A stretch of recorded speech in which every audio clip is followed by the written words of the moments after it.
Welcome to the ROI Masterclass, the podcast where vision meets strategy and bold moves create measurable results. I'm Liat Siegel, interior designer and ROI strategist with 17 years of experience.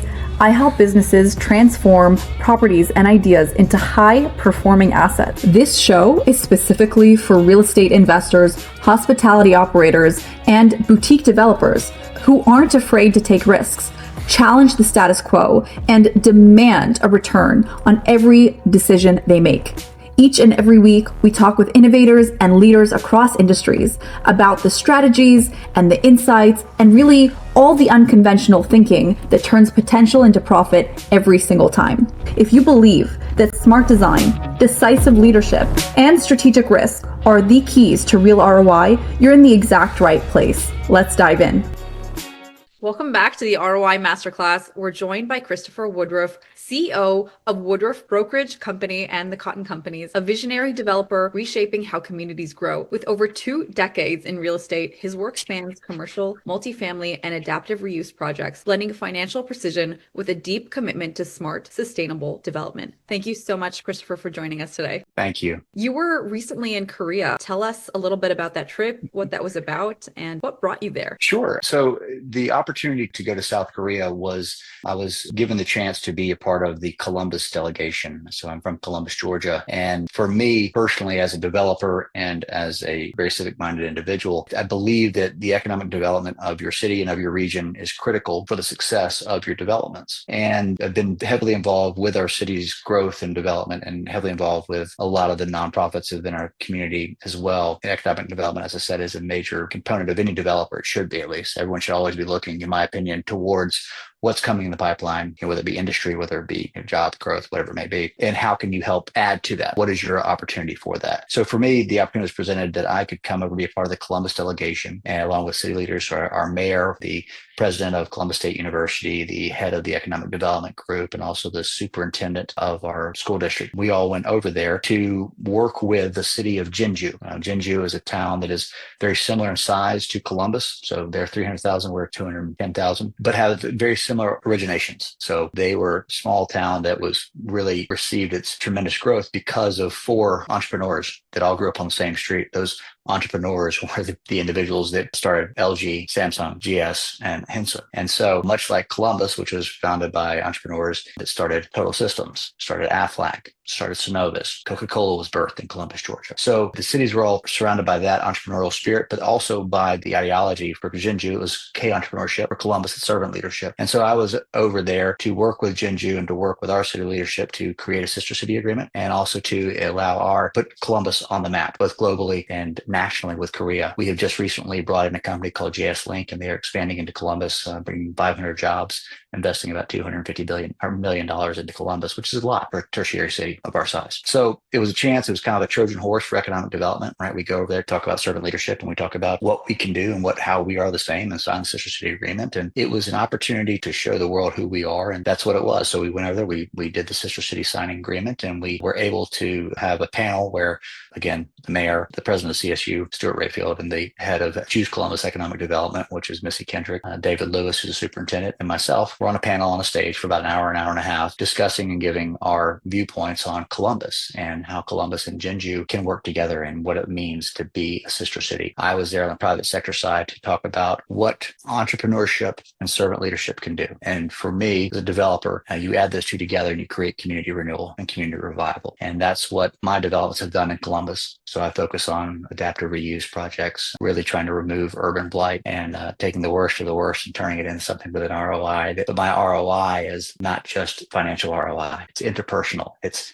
how do you grow a community? And that's the epitome of what servant leadership is about. And that's kind of how our city works. I love that you're planning and you're developing with impact. What do you see for Jinju or for your community as the biggest opportunity? What's next? What I would say is, first, before we met, had you ever heard of Columbus? Columbus, Georgia? Not particularly, no. Exactly. And I can assure you the same can be said in Korea. But by the time we left, the Korean Times had written 3 articles on Columbus, Georgia, on the delegation that was there and what we were doing. That's critical because Korea is one of the fastest growing GDP nations in the world. And they have come such a long way from 1955 when the decimation occurred from the Korean War and the split. And it's incredible. So what does that mean for Columbus? Well, with our partnership with JS Link and with our partnership now with Korea and being able to really show the Korean nation that not just Columbus, or not just America, but Columbus in particular, we're willing to put in the time. The state of Georgia has a lot of economic development with Korea already, like the Hyundai plant, the Kia plant, now with the battery plants that are coming in play as well. So we're over there and we're one of the few cities that have actually done this. We've gone over to Korea to say, hey, we're here. This is how we do things and we want you a part of it. How can we work together? And that really goes a long way. So the dividends have not necessarily come today from what happened 2 weeks ago, but we're already starting to see the fruits of the labor that we put in from the 2 weeks ago. What do I see coming next from our trip over there? One, the city of Jinju and the leadership of Jinju will be coming to America. They've received a formal invitation to come see Columbus, experience Columbus as our sister city. But it's also, while we were over there, I know our economic development team met with several different opportunities. And so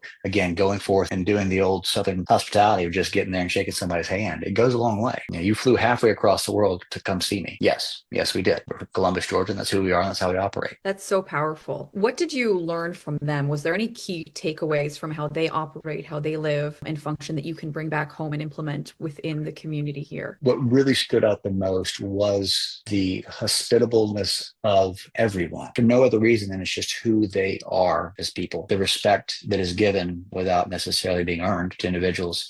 For me, it emphasized, because again, they have this idea of K-entrepreneurship, which is very similar to servant leadership that we have in Columbus, Georgia. And it reiterated how it doesn't matter what you call it, servant leadership or K-entrepreneurship, the way to excel a community, to excel a country is to give. It's to approach every situation with, how can I help? Not what can I get? Not how can I make more money, but how can I help? And if that mentality could permeate more and be inspired throughout America, throughout other countries, to just stop everything you're doing and look to your neighbor and look to the people coming and say, how can I help first? Just let me help. If everybody had that mentality, think about how we would all rise together. It's the mentality of a rising tide raises all ships. And so you're just doing it not because you're trying to get more income or more wins. You're doing it because it's the right thing to do. You're doing it because you want the other person to succeed. That's what a servant leader does. And that's what somebody who's involved with K-entrepreneurship does. So it reiterated to me that what's been going on in our community for the past 200 years is in fact sustainable and it's viable. And it is what helps make the world go round, irrespective of religion or race, creed, or color. It's about just being a good person, a good human being. How do we as communities and developers, designers, people that are changing environments for a large scale number of people, how do we practically implement that servant leadership, that ethos into our projects and what we're creating? I think the first thing we do is we slow down and we ask the questions. What is needed? And we have to be realistic and understanding that we may not always like the answer, because what is needed may not be a 150,000 square foot strip mall with a sea of parking. Yes, that's going to get you a 27% return. Awesome. But that may not be what's needed for that particular subset of the community. And so taking a step back to say, what is truly needed to advance this community or this neighborhood or this block or this region? Stopping first and doing that. Thinking beyond yourself is the first step, I believe. And thinking and asking the question, how do we excel? How do we become better than we are? And that the word better could be financially, it could be socially, it could be 1,000 different ways, but you still have to stop and just ask the question before you just start plotting stuff down. As a developer, I know that developers are guilty of that. That's why I started High Side Market. It was because I drove by this one particular block in our town for years, and it was just blighted for over 10 years. And I remember thinking to myself, we're missing something in our world, and I couldn't figure out what it was, and it hit me. It's community. We're missing community. And I thought to myself, why? My first instinct was to blame your cell phone, right? Because we're always this was back in 2017 and before COVID. And I thought to myself, yes, that's one thing. But there's also the idea of we aren't doing things the way my grandfather did it. the way his father did it, which was, hey, look to your neighbor. Hey, talk to your neighbor. Stop, speak to people. And I thought, well, why? It's because of us, because of developers. In the 50s and 60s, we said, no. What's needed is suburban sprawl. And we built that. We built the problem. We solved problems, but we built. Developers did that. They put a sea of concrete. They gave a destination to go to get your groceries and to come out and leave. It was no longer, it wasn't the blessing of New York where you have your neighborhood market, or DC, where you can go get your food and then you speak to your neighbors. We robbed America of that by creating the sea of asphalt, because you parked your car, you walked, you got your stuff, you left. You might run into somebody, but that wasn't the reason for going. You had a reason, just food and go back. I think it starts with, I saw that and I went, my answer to that is going to be to stop doing that. I'm not going to chase those. I'm going to chase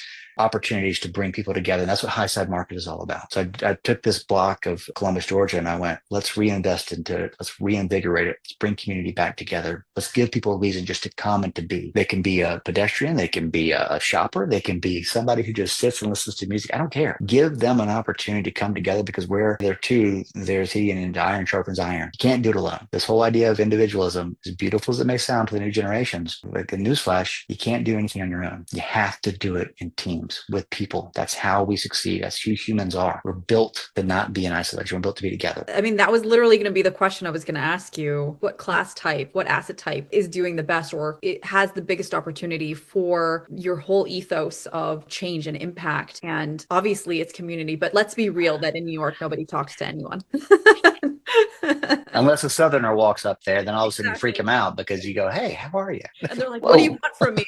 Exactly. But I think you're absolutely right. We're seeing two major things shift in the most recent years, which is that everybody's wanting experiential design or experiences and community. They're wanting to connect, whether it's culturally, they're not traveling anymore. Kat Lash-Williams said this in one of our podcasts. She said that they're not looking for just travel. They want culture. They want to experience the actual environment of that place. And we can't do that if we're all head down in our cell phones, in our own world. We need to create environments that are reconnecting. You're absolutely right. So what's next? The question was, what is that for me? What does that asset class look like? The answer to that is it's dependent on where you are. And again, going back to what does the community need, or what does that area need? And what does that true need look like? It's a little bit of a loaded question, right? What do they need? But you'll never know if you don't stop and ask. And I think we have to probably, as a society, in order to get to what we're talking about today, which is community and getting together, bringing people together, as a society, have to stop and realize that we all have to be a part of that conversation. We all get to be part of it. We all get to be invested in it if we want to. But we have to be aware, we have to be mindful, because the reason I believe that people are starting to want more experiential things, they're wanting communities, because they've been either robbed of it or they have not invested in it of themselves. They don't know how to say, I just need to be around other people. I may not like them, but I need to be engaging into them. And that's the way things used to be pre-World War II. There was something going on there. Yes, we've had technology, we've had growth, we've had all these things, but there's something fundamentally there, right or wrong, that caused people to be together. It's what communities are based on. It's the Jane Jacobs, mentality. You go into a tight-knit urban area where it's high density. It's typically, in at least from what she was writing about, was safer than other areas that were more isolated, because you had people working together to just try to keep their place safe. So I think from an asset class standpoint, it's dependent on where you are. Right now, it could be in the Southeast, in particular, multifamily is really starting to, in some areas, get a little stagnant, but we're still seeing growth in smaller tertiary cities. Single family housing, what does that look like? It depends on where you are. I think these commercial centers, in New York in particular, we were talking about this at the Automatic conference. The numbers are unfathomable. You can't, somebody like me who's in a tertiary city doing development, even doing something in Atlanta, I can't compare to the numbers that are happening in New York. It doesn't make any sense that you can tell me that a restaurant is going to be generating 25 million in sales. I'm going, how? And then I look at the price of hotels. Can't get a hotel room for less than $3,000. Okay, how sustainable is that? How much experience? The experience can be anywhere, it can be everywhere. And we've got to look at that, we have to create it. And the asset classes that we do it in, I think, again, if you answer the question, what's needed, that will ultimately help drive the ROI financially. And it may not be immediate, but it will create what's needed. Absolutely. And that's the entrepreneurial spirit, isn't it? Where we ask the questions to solve a problem. Anyone who's in business that doesn't ask those questions ends up failing, because they're doing what they think they want rather than what the market wants. That's absolutely accurate. And I think I've witnessed a lot of developments never come to fruition in these tertiary cities because the questions are not asked. No one likes to be told what they want or how they should shop. Henry Ford said, if I'd asked them what they wanted, they would have said a faster course. He's not wrong. He had the ingenuity and the vision to create the car, but he introduced it and then he asked, maybe you do want another color other than black. Maybe you do want a green. Maybe you do want a gray, right? So yes, you can introduce it, but people don't want to be told what they and how they matter. Yeah, absolutely. So let's hit rewind and go back. Let's do the prequel of who you are and what brought you to this incredible ethos of how you run and how you develop properties. God's grace, I think, that I'm not whole somewhere, right? I think is the first thing. But I have been very blessed in my life to be around some incredible leaders, men, women. Again, it was not about color. I've been around some incredible people in my entire life. I've just been blessed to have been put in situations. And I was always told to speak less and listen more, and to always respect your elders and to ask the questions of them. And that's what my grandfather just taught me. My grandfather played a huge role in my life. He was a real estate developer as well. And I got here because of the grace of other people that took the time to answer my questions, that took the time to mentor me,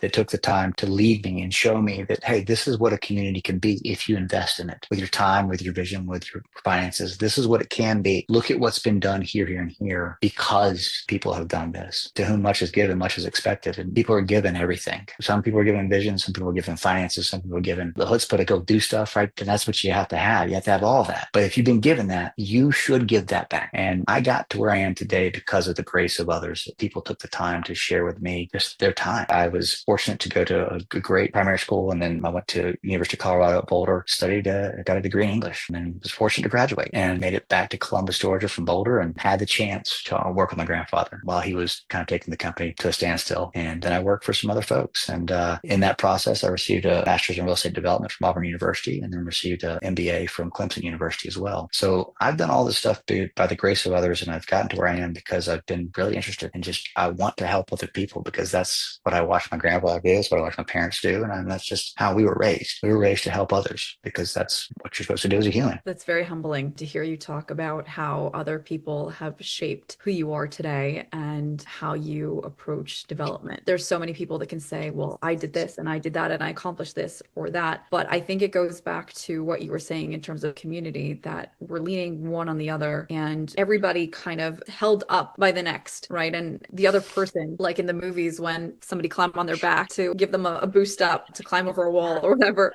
I imagine that very much with everything that you're saying. We stand on the shoulders of giants. Very well said.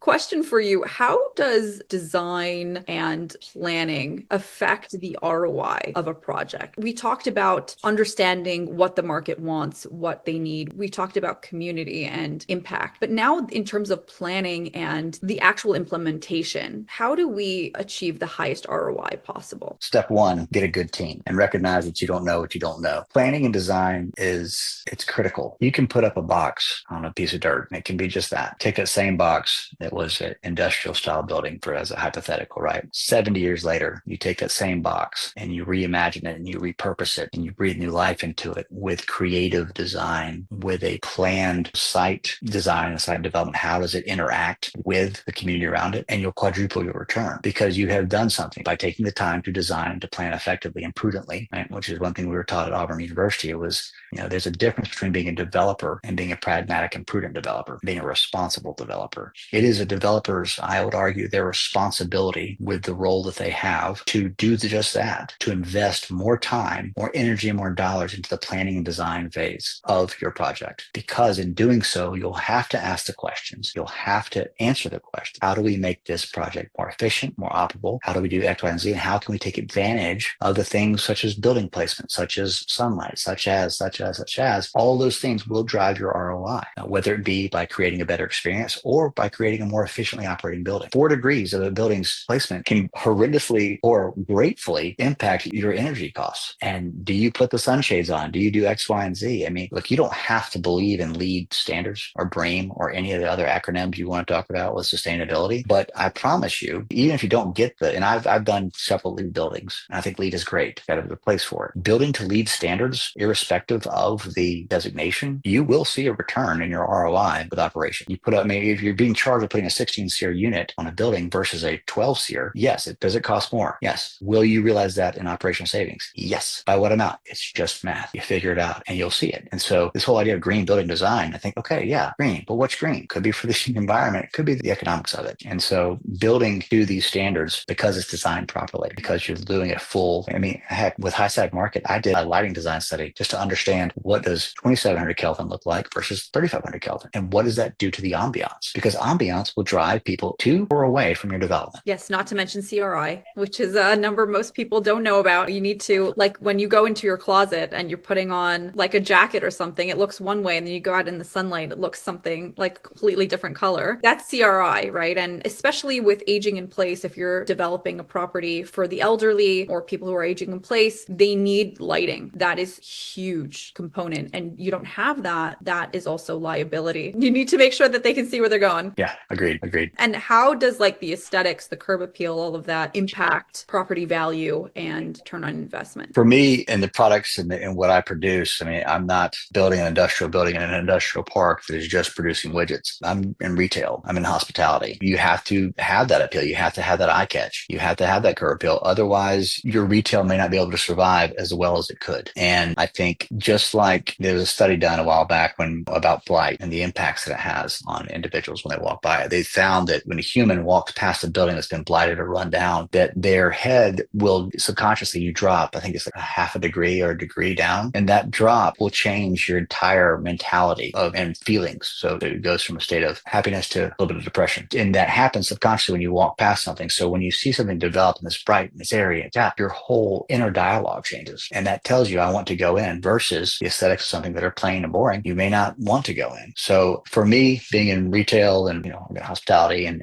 food and beverage, aesthetics are large driving force, right? And then how do you complement what's around you? You don't want to be the one island of lights and neon and not pay homage to the community you're in, or at least be respectful of the neighborhood you're in. And so being the art of design, the art of planning comes into how do you incorporate and still elevate. Being in hospitality, what's the biggest challenge when it comes to development and making sure that you are on target with your surroundings and the goals that were set out from the beginning? I think because my development style, my ethos is a little bit different in the sense that I'm more of a long-term player, the answer is going to be a little bit different than it would be for most people, because I'm looking 10, 15 years out. So when I sign a 5-year lease for an ice cream shop or a 10-year lease for a restaurant, I am concerned about that first 10 years, but I'm really concerned about the 10 years after that. And so how do you stay relevant? And you stay relevant. You can only do so much in this, once you at least assign the 10-year building has been built. So how do you prepare the area around it to continually accentuate what's there to cause people to want to come back when that there is not there, and you got to put something new in the place of it. So being very pragmatic and very intentional on what you're doing in your design at the very beginning, knowing your whole period is going to be, I think, is critical to everything. That's how you're going to make it or not. If I was a 2 to 3 year developer where I came in, I built the building and just sold it and went out, it's a different story. But I'm investing in my community. I'm investing in whatever community we do business in, whether it be LaGrange or whether it be Auburn, Opelika, or whether it be New York City. I don't know. I mean, we're investing in the community that we're in. So we're long-term holders, and we want to be a part of that. We want to build better neighbors. We want to be good neighbors. I like that you're looking very far ahead. That is something that we also do in our design planning as well, that we're not just looking to get in and out. We want to make that impact for long-term. How can we design it for the most amount of revenue, whether it's now or something that's going to be phased in at a later point? So what do you see as the biggest opportunity for developers today? Is there something in particular that you're seeing that's really starting to take hold that is a great opportunity for investment? For investment, that changes with the wind and with the BIPs. I am seeing this move to